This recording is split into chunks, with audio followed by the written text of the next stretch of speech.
அனைவருக்கும் வணக்கம். நாம் இந்தியன் பாலிட்டியில் நான் கான்ஸ்டியூஷனல் பாடிஸை பற்றி பார்த்துருக்கோம். இன்றைக்கி நாம் ஸ்டேட் ஹியூமன் ரைட்ஸ் கமிஷனை பற்றி பார்க்க போகிறோம்.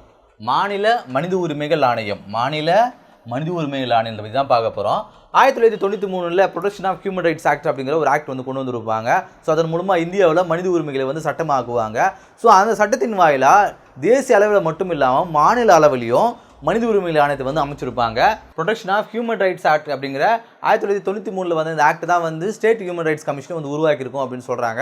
அது மட்டும் இல்லாமல் எவ்ரி டிஸ்ட்ரிக்ட், ஒவ்வொரு டிஸ்ட்ரிக்ட்லேயும் ஒரு ஹியூமன் ரைட்ஸ் கோர்ட்டையும் இது அமைச்சிருக்கும்னு சொல்கிறாங்க. 1993 ஆக்டில் டிஸ்ட்ரிக்ட் வைட்ஸ் கோர்ட்டையும் இது அமைச்சிருக்கும்னு சொல்கிறாங்க.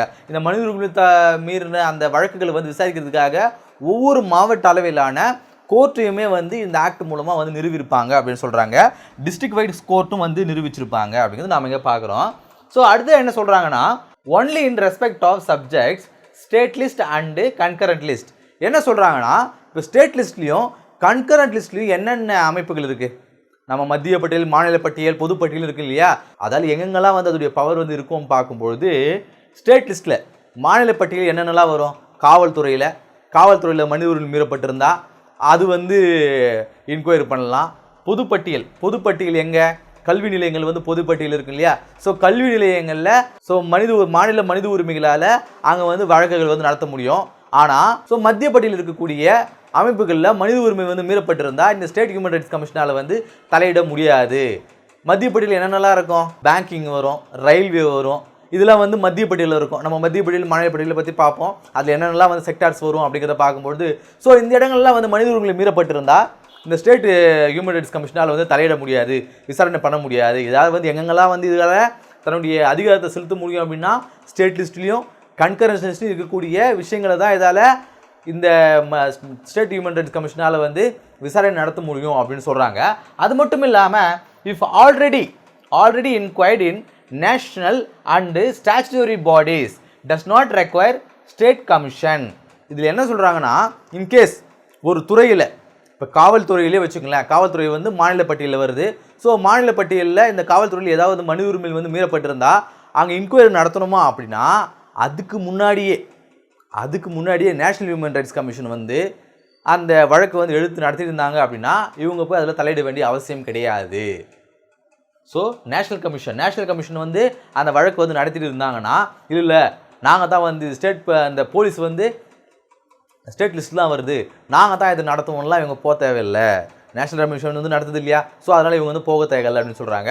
அதே போல் national commission for women rights இருக்குது இல்லையா, உமன் ப்ரொடெக்ஷன் இருக்குது இல்லையா, சைல்டு ப்ரொடெக்ஷன் இருக்குது இல்லையா, national commission for women rights.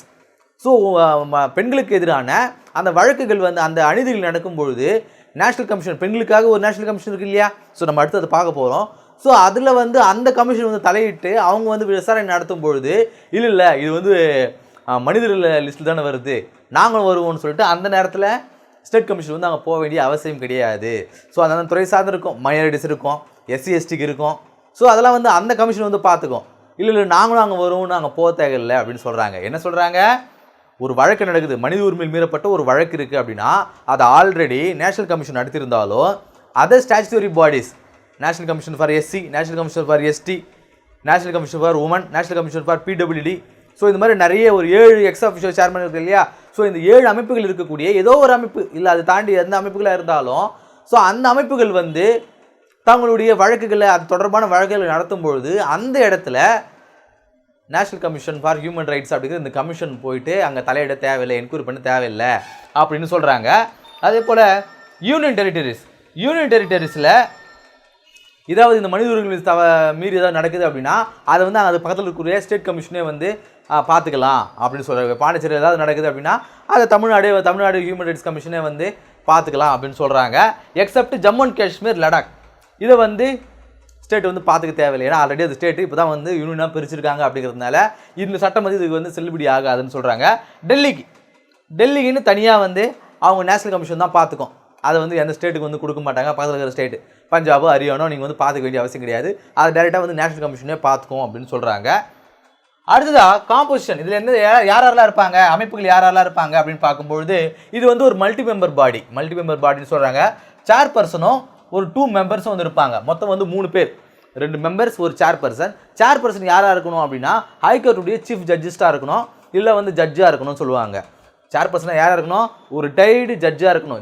ஹைகோர்ட்டுடைய retired chief ஜஸ்டிஸாக இருக்கணும், இல்லைனா ஜட்ஜாக இருக்கணும் அப்படின்னு சொல்கிறாங்க. ரிட்டையர்ட் ஜட்ஜாக, 2 பேருமே ரிட்டையர்டு ஜட்ஜாக தான் இருக்கணும். அதுக்கு பிறகு வந்து ரிட்டையர்ட் ஜட்ஜாக இருக்கணும். ஹைகோர்ட்டுடைய மெம்பராக யாராக இருக்கலாம்? ஹைகோர்ட்டுடைய ரிட்டையர்ட் ஜட்ஜாக இருக்கலாம், இல்லைனா டிஸ்ட்ரிக்ட் ஜட்ஜாக ஒரு 7 வருஷம் வந்து ஒர்க் பண்ணியிருக்கணும். ஒரு டிஸ்ட்ரிக்ட் ஜட்ஜாக ஒரு 7 வருஷம் இருந்து ரிட்டையர் ஆகிருக்காரு அப்படின்னா அவர் வந்து அதில் மெம்பராக இருக்கலாம் அப்படின்னு சொல்கிறாங்க. அப்பாயிண்ட், இதில் யார் வந்து அப்பாயிண்ட் பண்ணுவாங்க? கவர்னர் தான் வந்து அப்பாயிண்ட் பண்ணுவார். கமிட்டி, இதில் ரெக்கமெண்டேஷன் கமிட்டி பார்த்துருப்போம் இல்லையா? நம்ம நேஷனல் ஹியூமன் ரைட்ஸ் கமிஷனை பார்க்கும்போது ஒரு ரெக்கமெண்டேஷன் கமிட்டி பார்த்துருப்போம். அதில் யாரெல்லாம் இருப்பாங்க? பிரைம் மினிஸ்டர் இருப்பார், அவர் தான் வந்து அந்த கமிட்டிக்கு ஹெட்டாக இருப்பார். லோக்சபாவுடைய ஸ்பீக்கர் இருப்பாங்க. அப்புறம் வந்து போத் பார்ட்டி, லோக்சபா அண்ட் ராஜ்யசபாவுடைய ஆப்போசிஷன் லீடர்ஸ் வந்து அதில் 2 பேர் இருப்பாங்க. அப்புறம் வந்து ஹோம் மினிஸ்டர்ஸ் இருப்பார். அப்புறம் வந்து கவுன்சிலுடைய ராஜ்யசபாவுடைய டெப்யூட்டி சேர்மன் இருப்பார். இந்த 6 பேர் கூட ஒரு கமிட்டி வந்து இதில் இருப்பாங்க இல்லையா? ஸோ அதே போல் தான் வந்து இங்கே சொல்கிறாங்க, அதே கமிட்டி தான் இங்கே இருப்பாங்க. இங்கே யாரெல்லாம் இருப்பாங்க? மாநிலத்துக்குன்னு பார்க்கும்போது அங்கே பிஎம்னா இங்கே சிஎம் சீஃப் மினிஸ்டர் இருப்பார், அவர் தான் ஹெட்டாக இருப்பார். அப்புறம் வந்து ஹோம் மினிஸ்டர், ஸ்டேட்டுடைய ஹோம் மினிஸ்டர் இருப்பாங்க. அப்புறம் ஆப்போசிஷன் லீடர் இருப்பார். அப்புறம் வந்து அசம்பிளியுடைய ஸ்பீக்கர் இருப்பாங்க. இப்போ அந்த இடத்துல வந்து கவுன்சில் இருக்குது அப்படின்னா சில இடங்கள், சில மாநிலங்களில் வந்து மேலவை கீழவை 2 இருக்கு இல்லையா மாநிலங்களில்? ஸோ அது மாதிரி மேலவை கீழவை இருக்கும்பொழுது மேலவையுடைய டெப்யூட்டி சேர்மன், நம்ம அங்கே பார்த்துட்டு டெப்யூட்டி சேர்மன் அவர் இருப்பார். அப்புறம் வந்து அந்த கவுன்சிலுடைய ஆப்போசிஷன் லீடரும் இருப்பார். ஸோ இந்த 6 பேர் கொண்ட கமிட்டி தான் வந்து இங்கே இருப்பாங்க அப்படின்னு சொல்கிறாங்க. இவங்களுடைய டென்யூர் யாரெல்லாம் இருப்பாங்க? டென்யூர் எத்தனை வருஷம்? இவங்களுடைய பதவி காலம் என்னென்னு பார்க்கும்போது 3 வருஷம் பதவி காலம். அதே போல் 70 வயசு வரைக்கும் இருக்கலாம் அப்படின்னு சொல்கிறாங்க. இவங்களை வந்து யார் ரிமூவ் பண்ணுறதுன்னு பார்க்கும்பொழுது பிரசிடென்ட் தான் வந்து ரிமூவ் பண்ணுறது. அப்பாயிண்ட் பண்ணுறது கவர்னரு, ரிமூவ் பண்ணுறது பிரசிடென்ட் அப்படின்னு சொல்கிறாங்க. ரெஃபர், இவர் என்ன தான் வந்து ரிமூவ் பண்ணாலும், பிரசிடென்ட் வந்து இவர் மெம்பர்ஸ் சேர்மன் என்ன தான் வந்து ரிமூவ் பண்ணாலும் இவர் வந்து சுப்ரீம் கோர்ட் வந்து ரெஃபர் பண்ணணும்னு சொல்கிறாங்க. ஏன்னா யார் இவங்க? ஜட்ஜஸ் இல்லையா, ரிட்டையர்ட் ஜட்ஜஸ்ன்றதுனால அவங்களுக்கான அது வந்து ஒரு ஹியூமன் ரைட்ஸ் கமிஷன் இருக்கும்பொழுது பிரசிடென்ட் வந்து நினச்சா அவங்க வந்து ரிமூவ் பண்ணிவிட முடியாது. சுப்ரீம் கோர்ட்டில் ஒரு என்கொயரி பண்ணணும், ரெஃபர் பண்ணணும். அவங்க வந்து அந்த விசாரணை எதன் காரணமாக இவங்க வந்து ரிமூவ் பண்ணுற, இவங்களுக்கு இன்னபிலிட்டி காரணமாக ஏதாவது அவங்களுடைய செயல்பாடுகள் ஏதாவது குறை இருக்கா அப்படிங்கிற அந்த அந்த விசாரணையை வந்து அவங்க நடத்தினதுக்கு பிறகு தான், சுப்ரீம் கோர்ட் நடத்தினதுக்கு பிறகு தான், அதன் பிறகு தான் பிரசிடென்ட் வந்து அவங்களை வந்து ரிமூவ் பண்ண முடியும் அப்படின்னு சொல்கிறாங்க. சேலரிஸ், இவங்களுடைய சேலரிஸ் யாரெல்லாம் வந்து முடிவு பண்ணுவாங்க? ஸ்டேட் கவர்மெண்ட் தான் வந்து முடிவு பண்ணணும். இந்த மெம்பர்ஸுக்கும் இந்த சேர்பர்சனுக்கும் என்ன சேலரி அப்படிங்கிறத ஸ்டேட் கவர்மெண்ட் தான் முடிவு பண்ணணும். நம்ம டிஸ்ட்ரிக்ட் வைஸ் கோர்ட் இருக்குன்றதை நம்ம முன்னாடியே பார்த்துட்டோம். அதுக்கு பிறகு 2019 ஒரு அமெண்ட்மெண்ட் வந்து கொண்டு வராங்க. எந்த அமெண்ட்மெண்ட்? இந்த protection of human rights commission அப்படிங்கிற 1993 ஒரு ஆக்ட் கொண்டு வந்திருப்பாங்க இல்லையா? இந்த ஆக்ட் மூலமாக 2019 ஒரு அமெண்ட்மெண்ட் கொண்டு வராங்க. அமெண்ட்மெண்ட் என்ன? சட்ட திருத்தம். இதில் மூலமாக என்னென்ன கொண்டு வந்தாங்கன்னு பார்க்கும்பொழுது 5 வருஷமாக இருந்த அவங்களுடைய டென்யூர், இவங்களுடைய டென்யூர் அப்படிங்கிறது 3 வருஷம் பார்த்தேன் இல்லையா? அதுக்கு முன்னாடி 2019 முன்னாடி வரைக்கும் இவங்களுடைய டென்யூர் அப்படிங்கிறது வந்து 5 வருஷமாக இருந்தது. அதை வந்து 3 வருஷமாக வந்து குறைச்சாங்க. அதே போல் மேடு வந்து ரீஅப்பாயின்மெண்ட், அதுக்கு முன்னாடி வந்து ரீஅப்பாயின்மெண்ட்லாம் பண்ண முடியாது.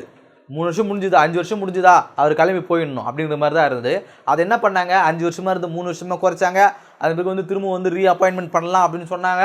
அதுக்கு பிறகு வந்து அட்லீஸ்ட் அந்த மெம்பர்ஸில் ஒருத்தராவது உமனாக இருக்கணும், கண்டிப்பாக ஒருத்தர் உமனாக இருக்கணும், அட்லீஸ்ட் 1:1 அப்படிங்கிறத இங்கே கொண்டு வந்தாங்க இந்த அமெண்ட்மெண்ட் ஆக்ட் மூலமாக. இந்த கிளாஸில் நாம் நான் கான்ஸ்டியூஷன் பாடிஸில் ஒன்றான ஸ்டேட் ஹியூமன் ரைட்ஸ் கமிஷன் அப்படிங்கிற அந்த கமிஷனுடைய அந்த ப்ரொசீஜர்ஸ் என்ன, அமைப்பு என்ன அப்படிங்கிறத இந்த கிளாஸில் பார்த்தோம். அடுத்த கிளாஸில் சந்திப்போம். நன்றி.